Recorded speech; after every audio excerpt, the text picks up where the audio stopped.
it continues. Here it comes. The mortgage bailout, if you want to call it that. Kind of jokingly calling it that, but kind of not jokingly calling it that.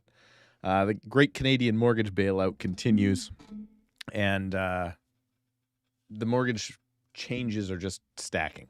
They're just stacking up onto, like, we almost can't keep track of the changes that are happening. Obviously, last week, you had the change of amortization, which is supposed to help for first-time buyers, And then you also had the increase of insured mortgages up to 1.5 million, which I think is personally crazy. I don't think it's a good thing. And now we have OSFI. OSFI has said, you know what? There's not enough changes going on. Let's make some more changes in mortgages, and let's try and make things better. But the question is, who are they better for? Are they better for the bank, or are they better for the individual borrower? This one might surprise you. This one actually might surprise you. So if you're joining the stream later on in the replay, just type your comments down below. If you're here now on the live stream, even though I'm sure nobody's going to on this extra long weekend, of which is a pro day for most kids, you type it in the comments if you'd like to ask any questions. But let's get into the meat and potatoes of this whole thing. OSFI has said, hey, stress tests, get out of here. But not completely. Not completely. It would be nice to think that the stress test is gone, specifically in a time when rates are coming down. We don't need a stress test at this point in time. I thought they would have monkeyed with it by now, but they monkeyed with it in what I think is probably a pretty good way. That's because the banks were taking advantage of people. The banks were specifically very much taking advantage of people that they knew could not go anywhere else. And I've seen it with my clients. It's absolutely the way it is. And so, believe it or not, looks like OSFI got this one right, finally. I mean, I think the Mortgage Brokers Association has been calling for this move for a long, long time. They've been calling for it since the stress test was brought in, because it made no sense. So let's lay out the problem, and then we'll talk about the change and kind of how things fix that. So stress test, if you aren't already aware, you have a minimum 5.25% in Canada, or 2% over the actual rate you're getting. So these days it's 2% over the actual rate you're getting from the bank. So you have to be able to pay, if you're getting a 4.29 3-year fixed right now, you have to be able to make your mortgage payments at 6.29. Simple, not a big deal. But here's what was going on. When rates went up, banks knew, let's say the bank, this time last year, 6.29%, 6.39%. The banks would say, okay, our rate is 6.39%. That means I know you have to qualify at 8.39%. And guess what? I know you can't qualify for that. So because you can't go anywhere else, we're not going to give you that 6.39%. We're going to give you 6.49 or 6.59%. That was happening. Banks were doing that. 100% they were. I've saw my clients in that situation, and they were offered higher rates because they knew that they were handcuffed. The banks knew that the client was handcuffed. They could not go anywhere else. So finally, OSFI, after very much, I'm sure the mortgage brokers have been on OSFI for nonstop forever to lobby for this, and it looks like it's got through. Here's the change. If you're switching institutions at the time of your renewal, so say you've just gone through your 5-year fix, 5-year fixed right now, and my 5-year fixed is still at 1.89%, so they're still pretty low. But now I would have to go to something like maybe a 4.5% 5-year fixed. So meaning I now have to stress test at 6.5%. So if I couldn't stress test at 6.5%, at that point in time, I was stuck at the bank. So they wouldn't offer me 4.5% like somebody else. Maybe another bank's offering me 4.39, but now I can't qualify at 6.39. They know I can't do that. So guess what? They're not offering me that 4.5 anymore. They're offering me that 4.59, let's say. Well, now I can go to another bank, any other institution, I should check if it's all institutions. But anyway, the big banking regulator, I guess, is taking care of the big banks, OSFI. They're now saying if you switch banks, so if you're going from a Scotiabank because they weren't happy with you or you weren't happy with the rates they were giving you and you want to go to a TD, now that stress test does not apply if you're switching to RBC. You're switching to somewhere else. So now you don't have to worry about that anymore. And you can competitively shop for today's rates and not be screwed by a stupid stress test that shouldn't have been in there in the first place for you. I don't think the stress test is a bad thing. I think it actually probably saved a lot of Canadian real estate. But it's stupid that if you already have a loan, you have to then qualify again with the stress test. Really dumb. But there's some catches. And the catches are you have to get the same loan. So let's do this 5-year thing. So I got a 25-year loan. I now have 20 years left because I'm renewing. When I go to the new bank and I don't get stress tested, I have to keep the 20 years. I can't do something crazy and try and re-amortize back out to 30 years. I can't do that. Otherwise, the stress test is now applied. I also can't borrow more money. So I can't go to that bank and say, okay, well, I'll move my mortgage over. And by the way, give me another $50K without the stress test. If I borrow more money, stress test applies. So it's just shifting, which I think is a great move. It's just taking the power out of the banks that were grinding and really putting their own clients in a bad spot when they knew they had no other choice. It's fixing that problem. So I think it's a good move. I think it's a really smart move. It's probably taken way too long in order to make this happen. And realistically, in today's market, I'm not going to be shocked if you start to see, well, maybe not today's market. Let's talk a little bit from now as the economy continues to probably worsen over time. I won't be shocked if you're going to see that stress test get relaxed somehow. Maybe it's to go back to 4.75 from the 5.25 where it's at now. Maybe it's they knock a percentage off. You only have to stress test 1% above. Who knows what it is? But they're going to monkey with it because as you're seeing, all of the levels of government are messing with this demand thing to try and get people back into mortgages, to try and get everything spurred on again here. So amazing. Elections coming up and they're find ways to try and stimulate the economy and stimulate housing and all of that stuff. So generally speaking, I want to say it's a pretty good thing.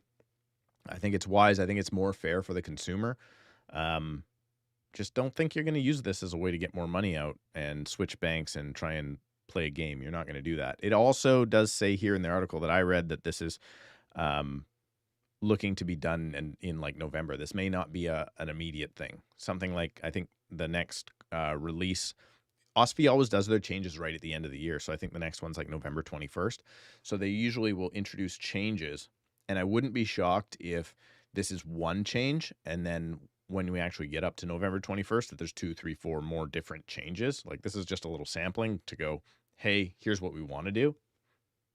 And maybe they'll toss a couple more favors in there to try and protect and help Canadians, I guess. Canadian mortgage holders anyway. So let me know what you think. If you're in the chat, there's some folks here right now. Click the like button. Leave me a message in the chat. I'm going to read a couple of those. I see a couple in there already.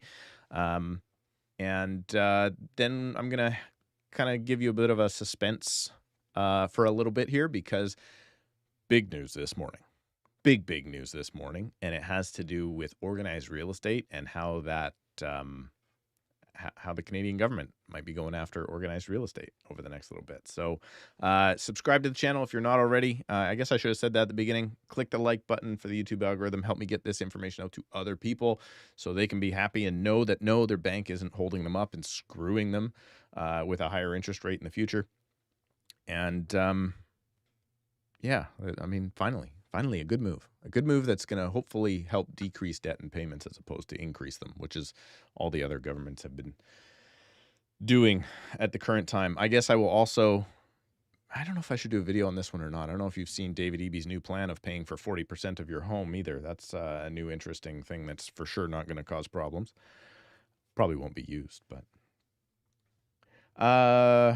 Pilot Girl 59, always on our channel here and on the other podcast channel as well. At least no stress test helps the current mortgage holders.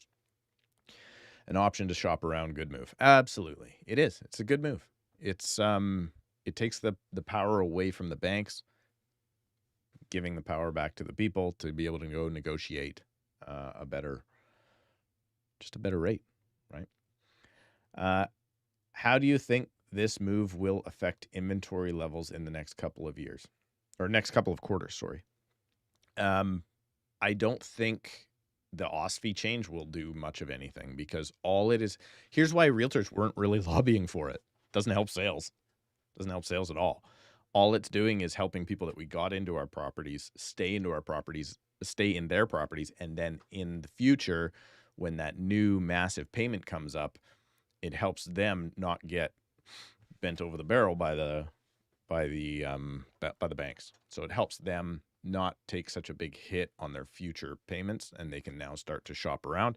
That's why mortgage brokers love it, because mortgage brokers do a deal when you purchase a place, but they can also renegotiate when your term's up. So mortgage brokers are turning over more transactions, more deals constantly than realtors are. So that's probably why they did it, or why they were lobbying for it over top of everybody else, because now they can broker a deal and not all these people are just stuck at their institutions because they can't qualify somewhere else.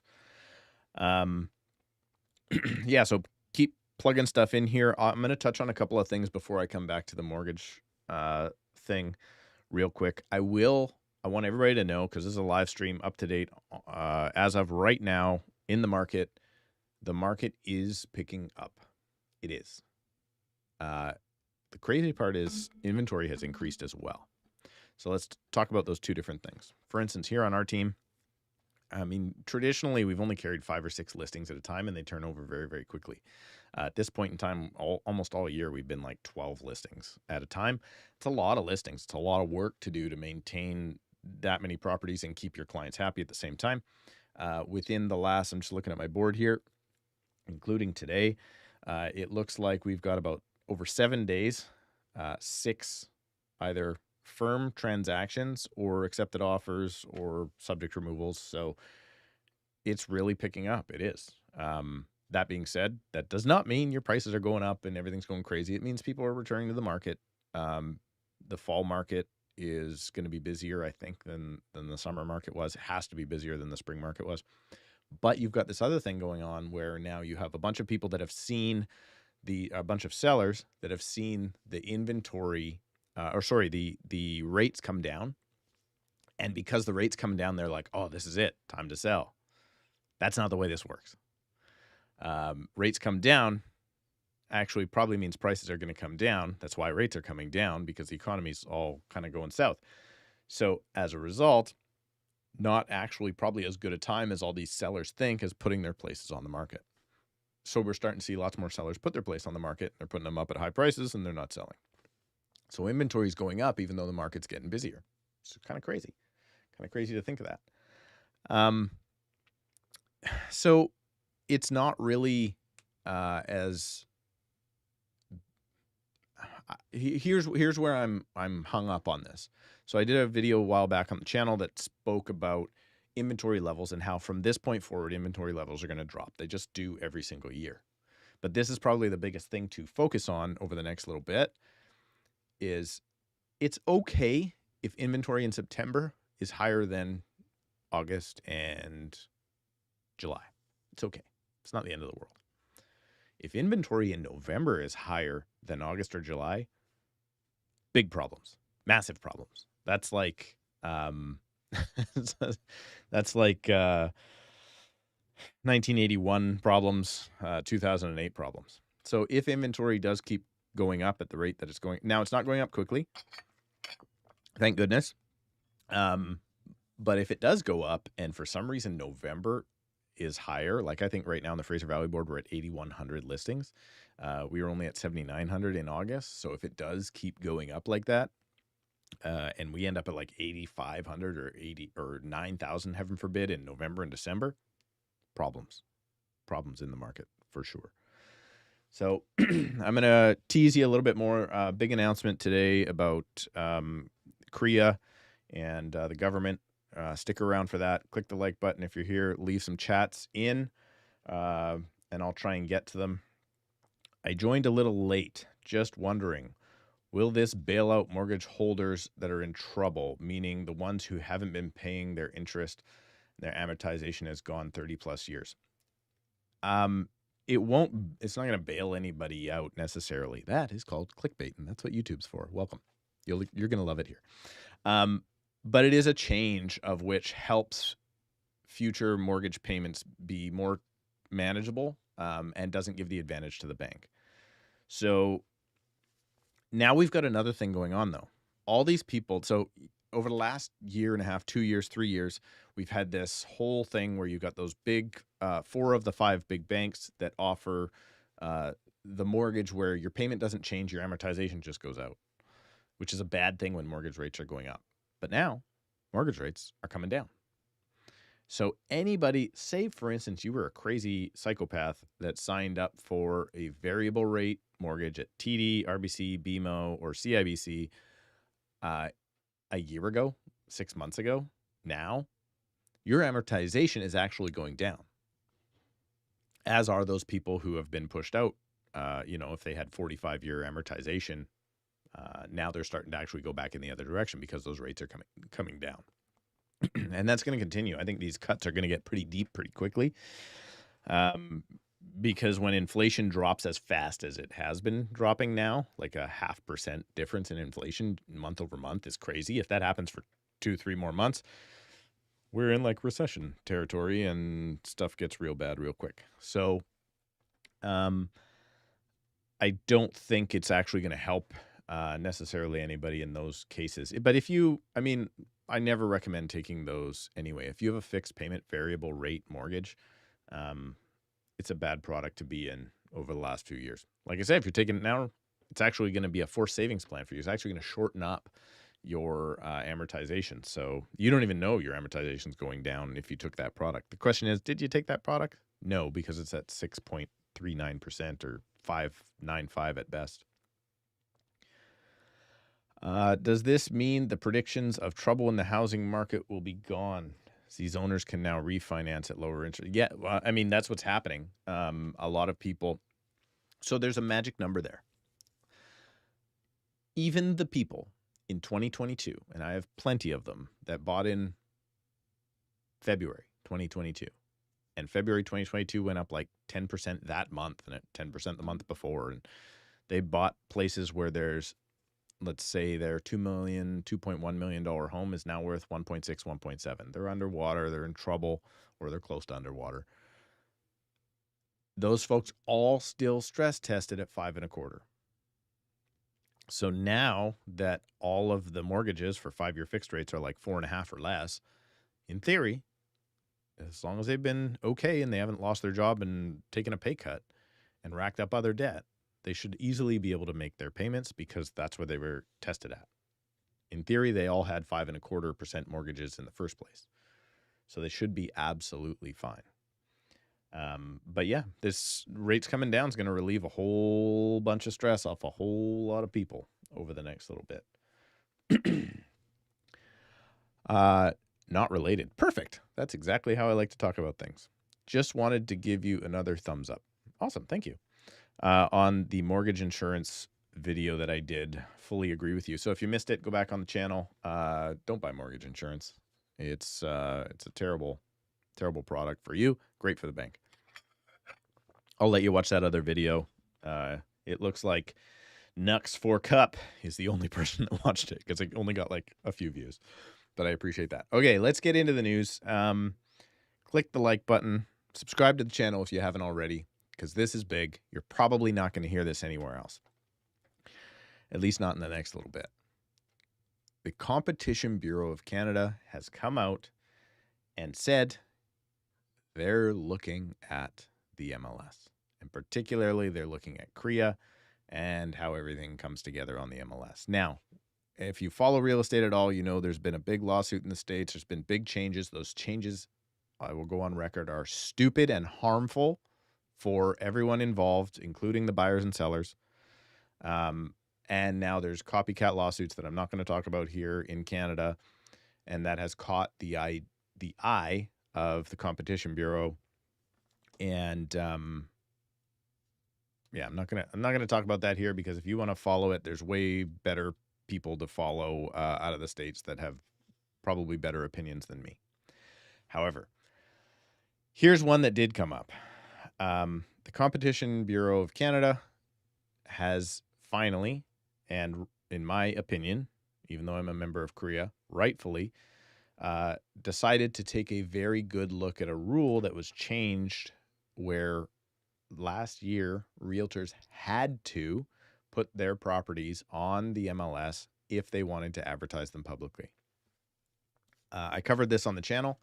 Big surprise, big real estate, who I love. I'm part of organized real estate, and I volunteer at the real estate boards and all that stuff. But the biggest level of real estate voted that the real estate agent's system is mandatory. Shocker.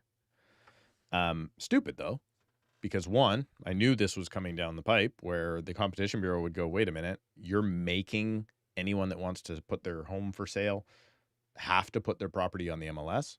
You have to. That's anti-competitive as it gets. What if I have a different strategy of selling my home? What if I want to hire a licensed realtor to have a different strategy of selling my home than putting it on realtor.ca? Well, the realtors voted that that was going to now be against the rules, so we can't do it. Competition Bureau said, cool, that doesn't sound very competitive to me. So they're coming after CREA. And I think rightfully so, because it is anti-competitive. Now, a lot of people say, not a big deal. I get it, not a big deal. But it is a big deal if it's you. And that's what we have to stop and think about. So here's why it would be a big deal. About once a year, I have a client come to me and say, I don't want to go on the MLS. Put a sign in my yard, run some ads. If you have buyers, bring them through, which obviously can't do in BC, really. Tell everybody in your office, maybe put it on office tour, do all these different steps, take out private ads on the internet, whatever, but I don't want to be on realtor.ca. I don't want to be on the MLS. They could be private people. They could be, they could know that somebody's looking for them. Public safety, right? They could be lots of different reasons. They could be a professional hockey player and they don't want their name and listing on the MLS. Entirely possible. So this was all made illegal, let's call it, by the realtors. Not illegal. We couldn't advertise them publicly. So it was really, really stupid. It was really short-sighted. And we're saying, no, you have to use the system. So I think at this point in time, it's good that the Competition Bureau is coming after it. I think it was a stupid move. Even though I'm a member of CREA, I think it was really mismanaged. They mismanaged some things here and there. Overall, they do a fantastic job. But it really doesn't make any sense. And now let's talk about why this is the case. So the problem was, particularly in Ontario, not so much here, but particularly back east, you had a lot of agents that would put a sign in the ground. It would say coming soon to the MLS. And then they would wait for the calls to come in because the market was so hot. They wouldn't put the property on the MLS. They would double end the deal, which you can't do here in BC anyway. And they would get double the commissions. They wouldn't expose the property. They could possibly undersell the property. So that's what CREA was trying to fix. I get it. But at the same time, you can't just tell people you have to use the system. So fairness is everybody sees the property online and they all have their equal crack at selling that property. That's what the realtors want. The realtors want buyers and the cooperating agents to be able to find the property, locate the property for the buyers, get the best sale price for the sellers because it's been exposed to the market. But the Competition Bureau doesn't think that way. The Competition Bureau wants to know that the playing field is, I guess, even.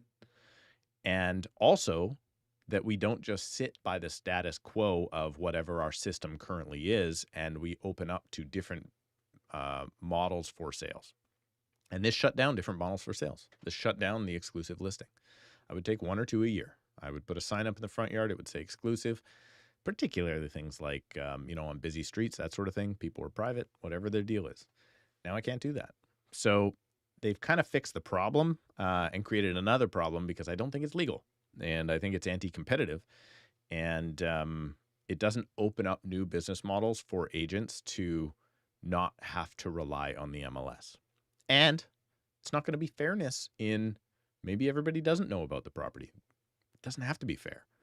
But it is anti-competitive as far as I'm concerned. So if there are, look at that, there's 41 people on here right now. If you got questions, please type them in. I'm going to recap a little bit here about what I was talking about with the mortgage stuff. I would love to cover that a little bit more. I think the CREA thing is going to be boring it's going to be a realtor thing more than anything. But it's crazy. Competition Bureau doesn't miss much. Let me give you one more bit about the Competition Bureau. The problem with all of this stuff is no matter what you do, if you make enough regulations, all of it's illegal eventually. So let me focus on that a little bit. The Competition Bureau is the level of government that's responsible for making sold data public. They're saying it's anti-competitive to keep this information to you, the realtors yourself, so you had to put it public. They fought TREB for millions of dollars for a decade or more, decade and a half, and then the information went public. Here's the other side of that. Now, all of your privacy information is public. So what's the other side of it? Forgive me if I don't know. Is it the Privacy Commission? I could be wrong. But all the privacy laws are being turned upside down. And when you ask the Competition Bureau, well, what about privacy? They say that's not our mandate. So you're damned if you do, you're damned if you don't. You could be definitely be in real trouble. So it's kind of crazy. All of these levels of government are working against each other, let's say. And to think that they're going to do things like try and mess up the MLS is nuts to me, because the MLS is the best thing that's happened to buyers and sellers ever in real estate. And at the same time, CREA, you got to be smart, and you can't make people or agents and sellers and buyers have to use the MLS because it's anti-competitive. Okay, maybe if I got no more questions, I will start to wrap this up. Our Toronto, always also a viewer. Hey, Steve, hope you're doing well. I hope you are doing well, even though you're in Toronto. It is one of my more favorite cities in the country, so I won't give you too much crap. I guess maybe last I'll touch on, so the big change is the mortgage OSFI stress test. It doesn't apply if you're switching lenders now. So you as the realtor thing to say. You as the homeowner with a mortgage now have the ability to switch. So that's good. This is the government actually looking out for homeowners. It's a fantastic thing. I guess the public service announcement here is make sure if your mortgage is coming up, you don't just take the offer from the bank. You negotiate with them. Now you can take that somewhere else with a mortgage broker or a different bank if you want to negotiate it on your own and don't want to use a broker, and you can get a better rate there as well. And then maybe the last thing I'll do, I don't know if I want to cover this as a standalone video on the channel, so maybe I'll cover it here. Details are still leaking out all over the place about this particular topic, and that is the government of British Columbia offering 40% of your purchase price for a property. This is insane. So it started off this way. It started off with offering this program on leasehold lands in the west side of Vancouver. So there's a development going on. It's native held lands, Indigenous lands, and they're going to develop. And so what the government did is say, okay, well, these 1 and 2 and 3 and 4 bedroom places, this is what they're worth when they go to sell. We're going to give the Indigenous band 40% of that money, and you only have to now qualify for 60% purchase price. First of all, it's leasehold, so you don't own it. But to me, that just screams like the government buying off the Indigenous folks to try and build housing. And then there's all this stuff with like, well, when you go to sell, you got to give the 40% back. Well, let me tell you, I know there's been other versions of this. They haven't been as stupid as 40%, but they've been 2.5% to 5%.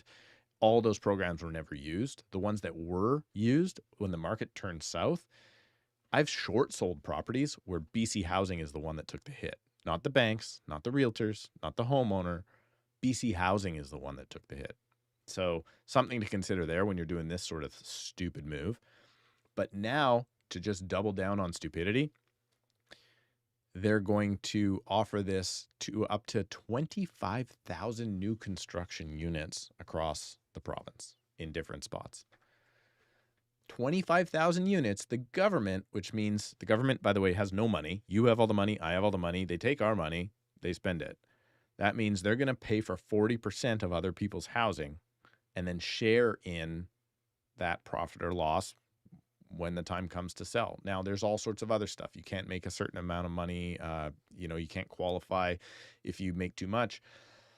All these different stipulations, all of it's very fuzzy right now. My hope is this is another government program that fails miserably and nobody takes advantage of it because they don't want to give up 40% of their property. But also, who's really determining the value now? So the one article I saw was, well, this 2-bedroom is worth $1.3 million in Vancouver when it's constructed. So we're going to give the Indigenous folks 40% of that. Let's say, I don't know what it was. It was 300 and some odd thousand, almost $400,000. And then you as the buyer only have to come up with $890.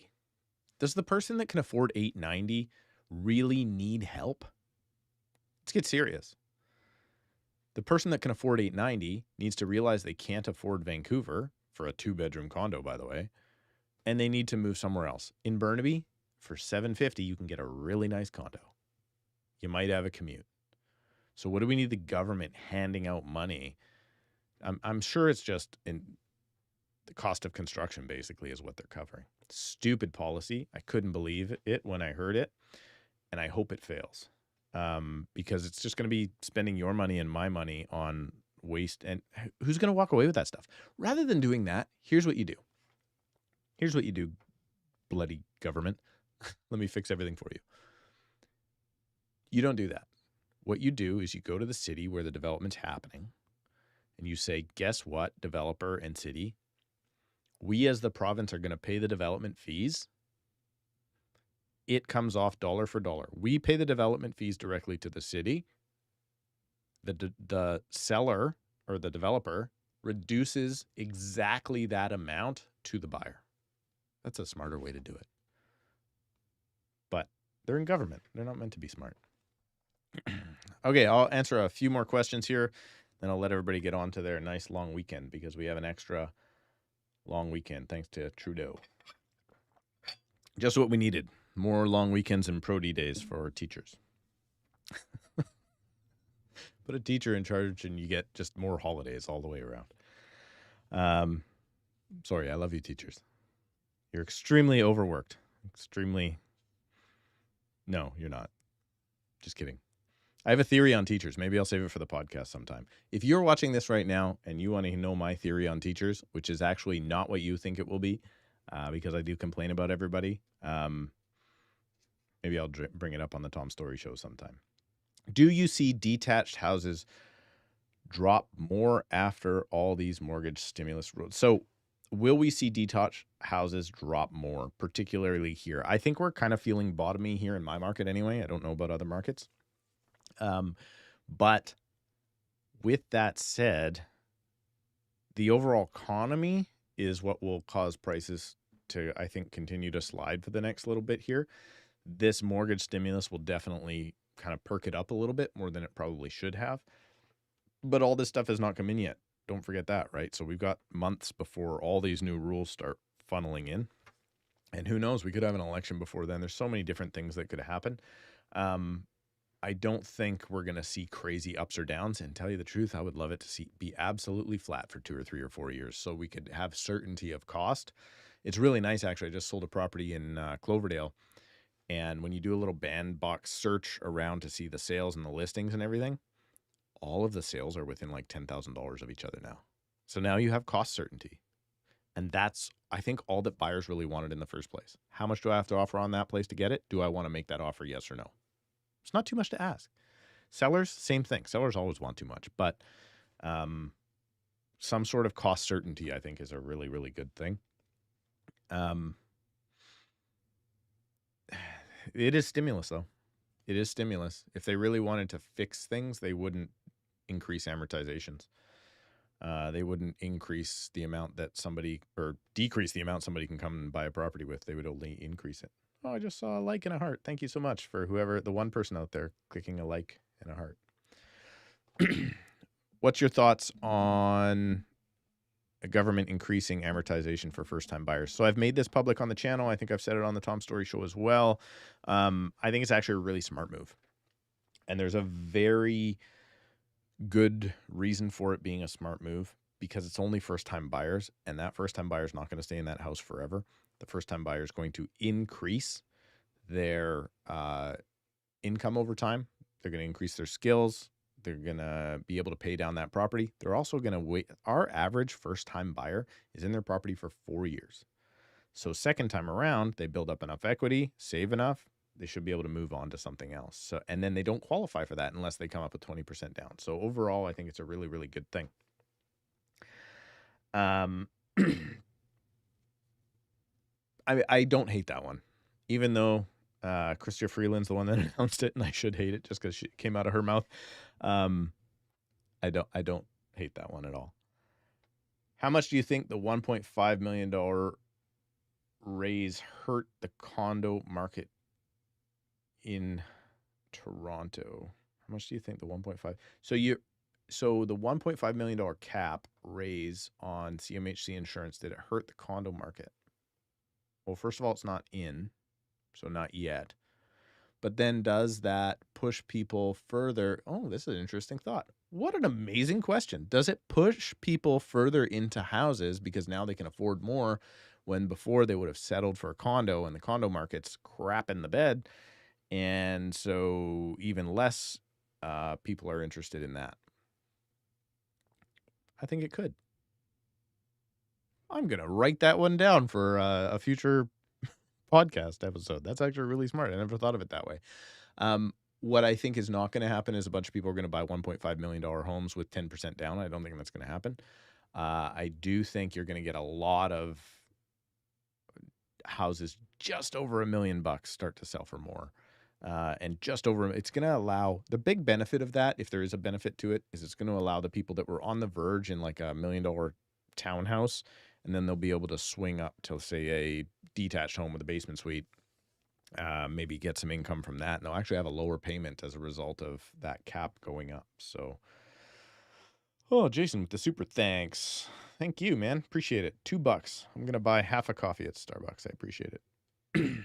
Can I heart that? Can I heart things? I don't know if I can heart things. I hearted things. Look at that. Tom needs a haircut. I agree. Tom needs a new haircut. What do you think of this? My wife hates it, and I think it might have to go soon. We'll see. It does kind of smell sometimes. 1.5 million with 10% down won't happen yet. 1.5 million with 10% down is already happening, and it's got announced for December 15th, I believe. So you're going to start seeing it happen. But then you need to max that out, you need, I think it was $125,000 down payment. So that means you need to make like $375,000 household income at today's rates. So did those people need help? I don't think so. The people that were able to, are the people making $400,000 a year, are they the ones that need help in the housing market? Probably not. Kind of silly to me, but okay. I think, now we're making, see, Jason, now you're making a crack about my hairline and my mustache. I appreciate it. That means it's time to go. I think that's it. So big news, OSFI, relieving stress off of home owners when they're changing over their mortgage. Big banks probably not that super happy about it because they're going to not be able to gouge consumers anymore. BCNDP makes another stupid move with housing and paying for free housing for everybody because David Evy's a crazy socialist, hopefully for not much longer. And Korea in trouble with the Competition Bureau again, warranted or not. So thank you so much. More videos coming out over the next couple of weeks here over the long weekend. I hope everybody has a great long weekend. Please share this around. Tell a friend about the channel if they want to update themselves on the market, if they want to learn more about real estate, if they just want to hear a balding guy with a mustache talk too long. This is the right place to be. Thank you so much for watching, subscribing. Check out the Tom Story Show. If you need help, you can book a call using a link in the description down below. Bye for now. Happy long weekend.